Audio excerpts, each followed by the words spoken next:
안녕하십니까. 암을 극복한 한의사 김정향입니다. 오늘은 제가 눈병에 걸려서 윙크를 하면서 동영상을 찍게 되었습니다. 양해해 주시기 바랍니다. 암에 걸리면 치료를 제외하고는 가장 많이 궁금해하는 부분이 음식입니다. 뭘 먹어야 하는지, 뭘 먹으면 안 되는지 가장 많이 질문을 하십니다. 아주 중요한 부분입니다. 뇌의 이제 75%가 물로 이루어졌기 때문에 좋은 물을 먹는 것이 건강을 위해서 중요한 것처럼 암과 싸워 이기기 위해서는 면역 기능을 튼튼하게 하는 좋은 음식을 먹고 나쁜 음식을 멀리 하는 것, 면역 기능을 나쁘게 하는 음식을 멀리 하는 것, 그것이 중요하다고 하겠습니다. 적은 독극물 한 방울이 사람을 죽게 합니다. 그래서 나쁜 음식을 멀리 하는 것이 더 중요하다고 생각합니다. 오늘은 암 환자가 멀리 해야 하는 음식물 중에서 초가공 식품에 대해 먼저 말씀드리고자 합니다. 과거에는 음식을 영양소만으로 평가를 했다면 요즘은 가공식품이 많아지면서 영양소 함량의 식품 가공 수준을 고려해야 한다는 연구가 많습니다. 이때 참고하실 내용이 이제 노바 푸드 클래시피케이션이라고 하는 노바 식품 분류 체계입니다. 이 노바 식품 분류 체계에서는 식품을 4가지 그룹으로 나눕니다. 그룹 1은 자연 그대로의 식품입니다. 어떤 가공하지 않은, 인위적으로 어떤 액션을 가하지 않은, 가공하지 않은 식품입니다. 쌀을 도정을 한 현미 그 자체, 콩, 채소, 과일, 닭고기, 소고기 이렇게 고기 그 자체 가공을 하지 않은 식품, 자연 그대로의 형태를 그룹 1이라고 합니다. 그룹 2에는 자연 그대로의 그 상태에서 추출하거나 약간의 변형을 준 식품입니다. 압축을 하거나 갈거나 부수거나 버터, 설탕, 소금, 꿀 같은 그런 조미료로 사용하는 부분입니다. 그룹 3와 그룹 4는 특히 암 환자들이 먹으면 안 좋은 식품 분류입니다. 그래서 오늘은 그룹 3와 그룹 4에 대해서 말씀드리겠습니다. 그룹 3는 가공식품입니다. 저장성과 맛을 위해서 조미료나 일부 첨가제를 사용한 것인데 설탕에 절인 견과류나 설탕에 절인 과일, 소시지 같은 훈제 처리한 육류식품, 생선 통조림 등이 있습니다. 그룹 4는 초가공식품이라고 합니다. 조미료를 넣은 가공식품에다가 항산화제, 안정제, 방부제, 이런 보존제 같은 식품 첨가제를 사용해서 공장에서 만들어내는 식품들입니다. 초가공식품들은 가공식품들에 비해서 영양소가 좀 더 많이 파괴되고 원재료의 좋은 특성들이 많이 사라지는 단점이 있습니다. 초가공식품의 위험성에 대해 알아보겠습니다. 초가공식품의 위험성에는 식품을 만드는 과정에서 아크릴 아마이드라고 하는 유해 물질이 생성이 된다는 것입니다. 아크릴 아마이드라는 물질은 신장암, 자궁내막암과 이제 연관성이 있다는 것이 이제 확인이 되었습니다. 또한 초가공식품의 위험성에는 뼈를 약하게 하고 성장을 늦춥니다.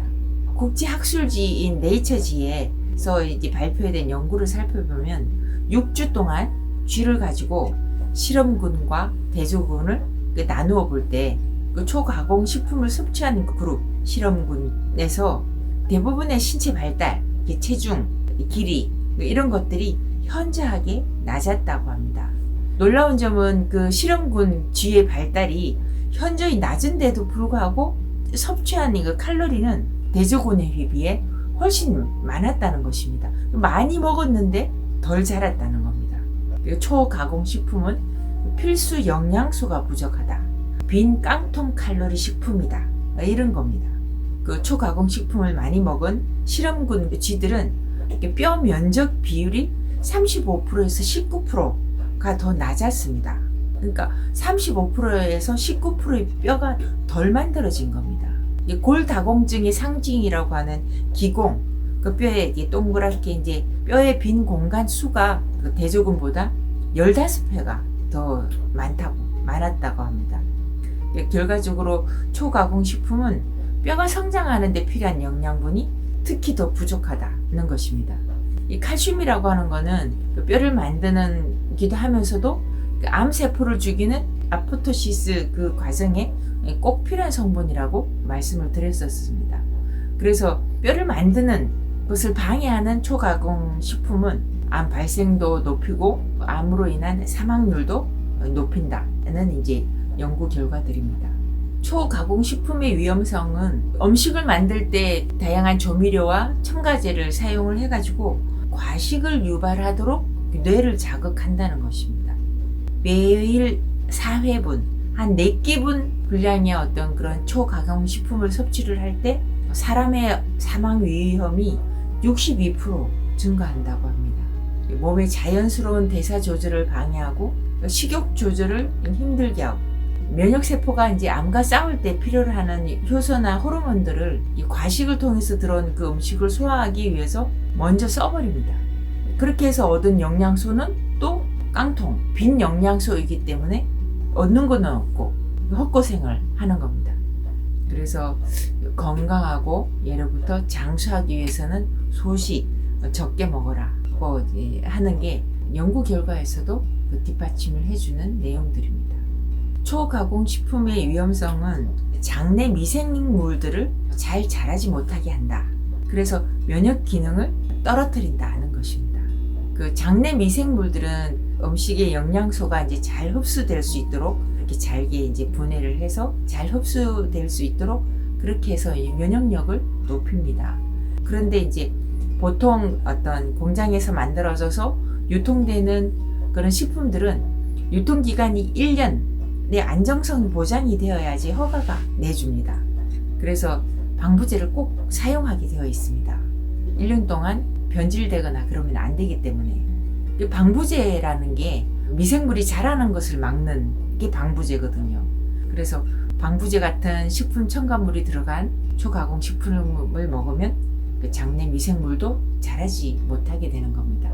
그래서 저는 이제 브랜드 제과점이나 그런 데서 나오는 빵이나 뭐 만두나 그런 거보다는 착한 사장님들이 만드는 시장의 뭐 빵이나 만두나 김밥이나 이런 걸 더 좋아합니다. 거기에는 적어도 방부제가 없습니다.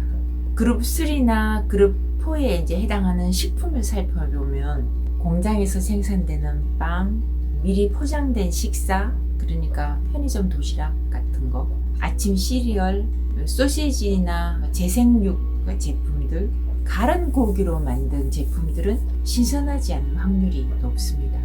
아이스크림, 과자, 초콜릿, 인스턴트 소스, 베이컨, 편의점 치자, 청량음료 등입니다.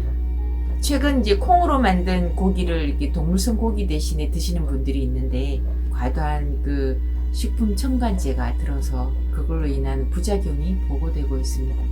잘 살펴보시기 바랍니다.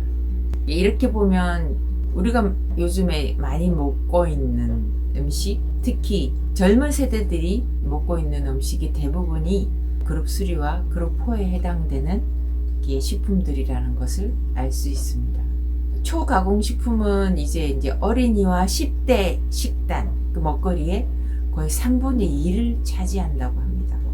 그래서 시간이 갈수록 암은 더 많이 생기게 되고 한번 걸리면 잘 낫지 않는 병이 되어버린 것 같습니다. 암 환자는 뭐 설탕을 먹지 마라, 뭐 육류를 먹으면 안 된다, 뭐 등등 가리는 게 많습니다. 그러다 보니까 이제 정작 먹을 게 없다. 그래서 영양실조에 빠지는 경우가 많습니다. 그러나 이제 초가공식품을 멀리하고 되도록이면 자연 그대로의 식품을 천연 조미료를 가볍게 양념을 해서 음식을 만들어 먹으면 먹을거리는 많이 있습니다. 잘 살펴보시고 연구하셔서 내가 좋아하는 먹거리이면서 안전한 먹거리로 더욱 건강해지시기 바랍니다. 제 영상이 도움이 되셨다면 좋아요, 구독 눌러주시면 큰 도움이 됩니다. 다음 달 첫째 토요일에 뵙겠습니다. 감사합니다.